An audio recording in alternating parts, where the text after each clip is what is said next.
India carried out strikes inside Pakistan early Wednesday following a deadly attack on tourists in Pahalgam last month. Pakistan reported 8 civilian casualties and said it was responding to what it termed a cowardly attack by India. Prime Minister Shehbaz Sharif condemned the strikes, declaring that Pakistan reserves the right to respond forcefully. He described India's actions as warlike and said a robust response was underway. President Asif Ali Zardari also condemned the attack, calling it a violation of international law and a threat to regional peace. Deputy Prime Minister and Foreign Minister Shehbaz said India's strikes endangered regional stability and violated the UN Charter. Pakistan, he said, would respond under Article 51 of the Charter. The Foreign Office stated that India used standoff weapons from within its own airspace to target civilian areas in Muridke, Bahawalpur, Kotli and Muzaffarabad. Civilians, including women and children, were reportedly killed. Pakistan described the incident as a blatant act of war. Former President Asif Ali, opposition leader Umar Ayub and PPP Chairman Bilawal Bhutto Zardari also condemned India's actions. Bilawal called the targeting of civilians savagery and said Pakistan's response would be decisive. International reactions followed. US President Donald Trump called the situation a shame, while Secretary of State Marco Rubio said the US was monitoring developments and pushing for peace. The UN Secretary General Antonio Guterres urged both countries to exercise maximum military restraint, warning the world cannot afford a conflict between two nuclear powers. I am profoundly grateful to the government of people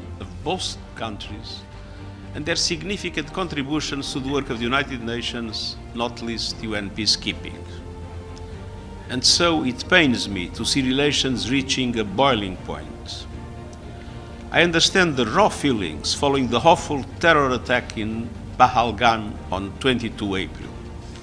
I once again strongly condemn that attack and extend my condolences to the families of the victims. Targeting civilians is unacceptable, and those responsible must be brought to justice through credible lawful means. It is also essential, especially at this critical hour, to avoid a military confrontation that could easily spin out of control. Now is the time for maximum restraint and stepping back from the brink. That has been my message in my ongoing outreach with both countries. Make no mistake, a military solution is no solution. And I offer my good offices to both governments in the service of peace.